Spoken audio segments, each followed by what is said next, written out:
Hey everyone, I'm working to hit 1,000 subscribers, and I need your help to get there. If you enjoy this content, please hit that subscribe button right now. What's going on, everyone? The Yankees just made a bunch of under-the-radar signings that nobody's really talking about, but these moves actually matter more than you think. This isn't about splashy headlines or big-name free agents. This is about depth, organizational strategy, and filling holes that could become major problems if injuries hit. So let's break down exactly what the Yankees just did and why it's more significant than it looks on the surface. The Yankees signed 3 players, Zach Short, Travis McGregor, and Chase Cheney. Now, if you're hearing those names for the first time, don't worry, you're not alone. These aren't household names, but each one addresses a specific need. And when you look closer, you start to see the logic behind what the front office is doing here. Let's start with Zach Short, because his addition is the most interesting and frankly the most telling about the current state of this roster. Short is listed as a third baseman in some places, but on Baseball Reference, he's shown as a shortstop first, then second base, then third. Basically, he's a utility infielder who can jump around anywhere. He's from New York, which is cool, but more importantly, his offensive numbers from last season are shockingly similar to Anthony Volpe's, and that should make everyone pause for a second. Short had a .220 batting average and 50 at-bats with a .671 OPS and an 85 OPS plus. Those aren't great numbers, but compare that to Volpe. .212 batting average, .663 OPS, 83 OPS plus. Volpe had more at-bats, sure, but the production was essentially the same. Short's on-base percentage was .291. Volpe's was .272. Short's slugging was .380. Volpe's was .391. They're almost identical offensively, and yet Short is being signed as organizational depth, who will likely spend most of his time in AAA Scranton, while Volpe is being treated as the starting shortstop.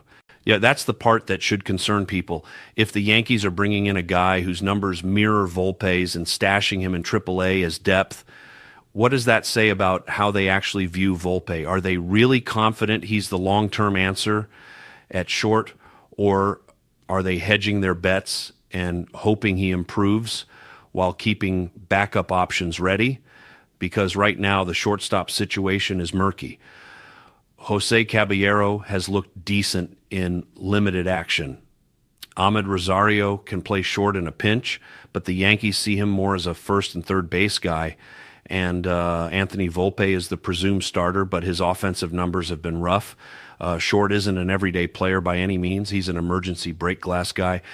But the fact that his offensive production is basically identical to Volpe's while being relegated to AAA depth says a lot about where the organization might actually stand on their current shortstop situation, and that's worth paying attention to.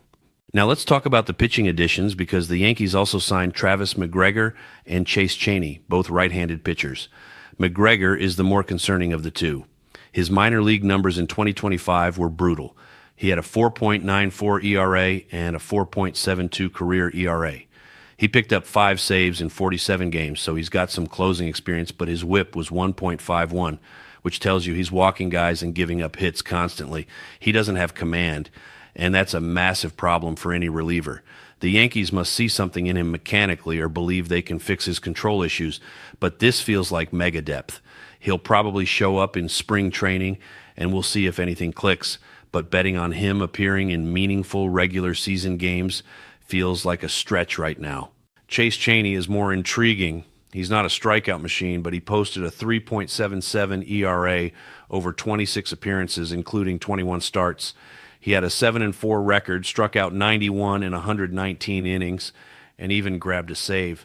His whip is a bit elevated at 1.32, but he's a ground ball pitcher who eats innings. He looks like a swing man who can give you length out of the bullpen or spot start if someone gets hurt. That's valuable, especially for a team that's going to need 10 to 12 starting pitchers to get through a full season. Both guys are right-handed, which is what the Yankees wanted.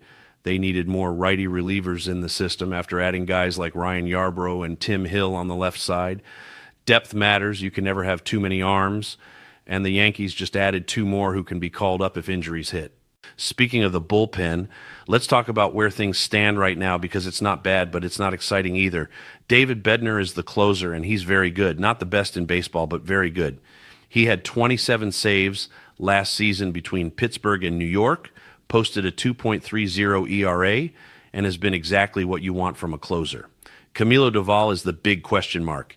He was excellent in San Francisco, but struggled after getting traded to the Yankees. If he figures it out, he's a weapon. If not, he's a problem.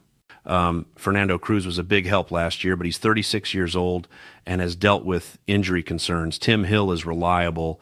Jake Bird is a mystery after getting traded for, but then only appearing in 3 games before getting sent down with a 5.53 ERA. Brent Hedrick throws from the left side and will probably make the team unless he has a disastrous spring. Jerry De Los Santos is likely the odd man out if the Yankees add another reliever via trade or free agency. And Cade Winquist, the Rule 5 draft pick, is a total wild card. That's a lot of uncertainty. Right now, you can count on Bednar, probably Cruz, and Tim Hill.